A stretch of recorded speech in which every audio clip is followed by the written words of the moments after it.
kulanti wacan saaxiibayaal qodobada ugu waaweyn ee barnaamij wareedkeena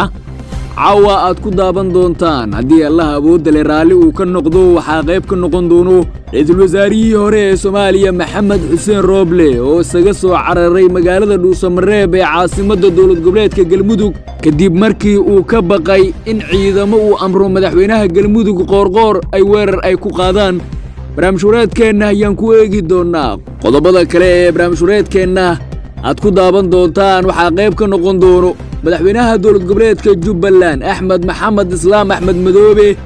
ayaa gaaray magaalada Baydhabo si iskaashi ay u yeeshaan asiga iyo Cabdicasiis Laftagareen ma dhabbaa in kulankooda ay diiradda ku saari doonaan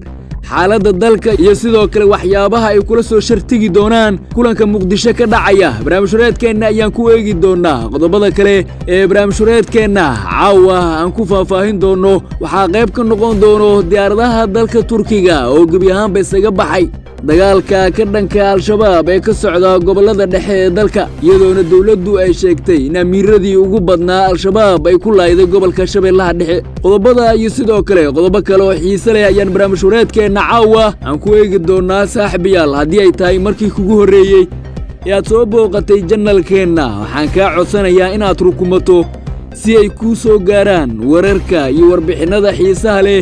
ee aan halkan soo gelinno mahadsanidin dhammaantiin caawa aan ku bilaabo barnaamij wareedkeena ra'iisul wasaarihii hore ee Soomaaliya Maxamed Xuseen Rooble oo maalmihii la soo dhaafay shirar ka dhan ah hoggaanka Galmudug ka waday Dhuusamareeb ayaa maanta isaga soo cararay magaaladaasi kadib markii uu ka cabsaday in ciidamo ka amar qaata madaxweynaha Galmudug ay gurigiisa ay ku weeraraan Rooble ayaana maanta Dhuusamareeb ka sheegay inuu yahay musharax u taagan xilka madaxtinimo ee dowlad goboleedka Galmudug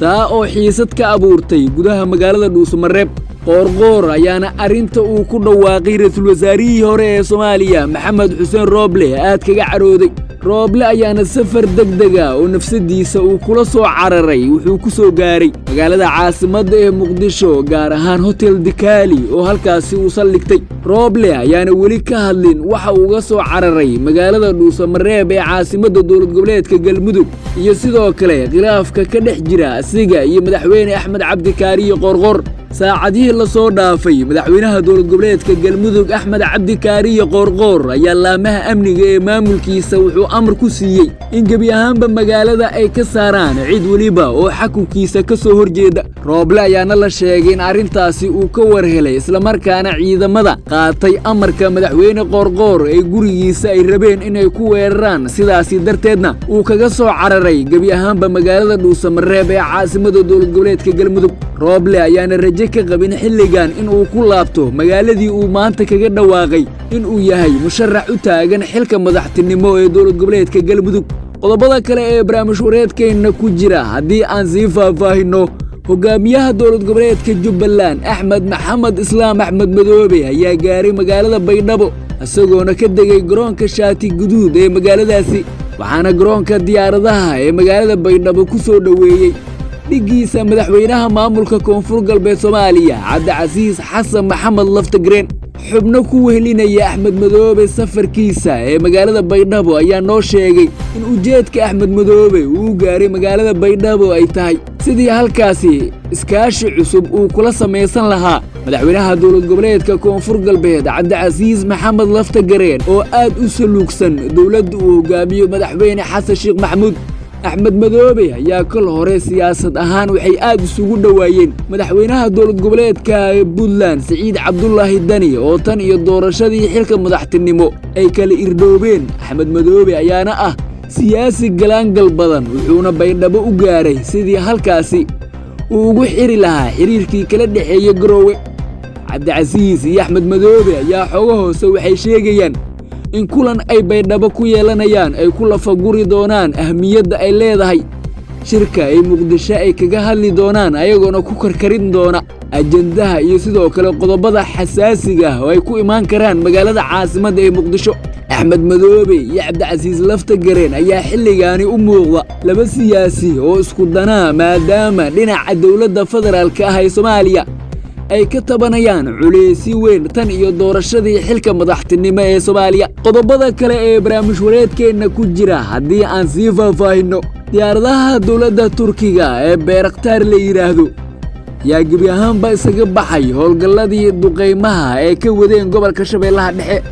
waxaa saraakiil Turki ah ay xaqiijiyeen in diyaaradaha dalkooda ay gebi ahaanba isaga baxeen howlgallada dhinaca cirka oo ay ciidanka dowladda Soomaaliya ay ka caawinayeen. diyaaradaha Turkiga ayaana saacadihii la soo dhaafay duqeymo qaraar ay ka fuliyeen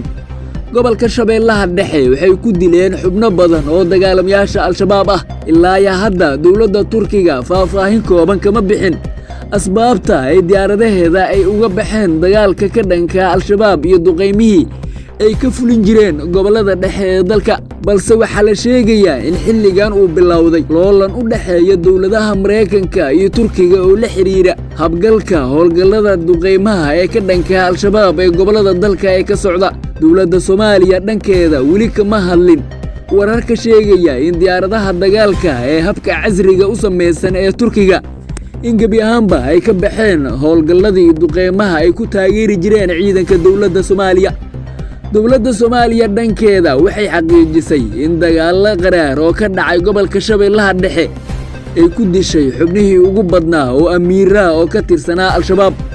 dowladda ayaana sheegtay in ka badan ilaa 100 xubnood oo Al-Shabaab ah lagu dilay duqeymo iyo weeraro toos ah oo ka dhacay deegaanka Masaajid Cali Guduud ee gobolka Shabeellaha Dhexe. waa jabkii ugu culsaa oo Al-Shabaab lagu gaarsiiyay dagaalada gobolka Shabeellaha Dhexe.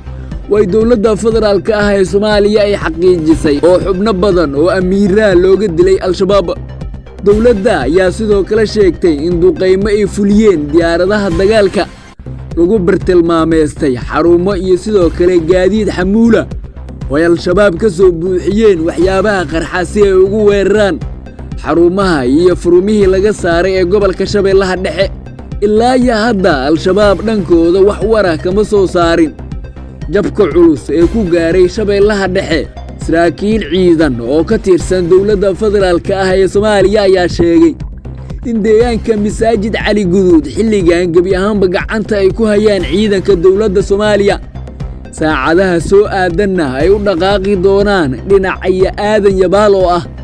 xarunta amba saldhigga ugu weyn Al-Shabaab ay ku leeyihiin gobolada dhexe ee dalka. Al-Shabaab ayaa la soo warinayaa in Aadan Yabaal ay isugu geeyeen dagaalamayaal iyo amiiro si ay u adkeystaan magaalada Aadan Yabaal oo ah meel istiraatiiji ah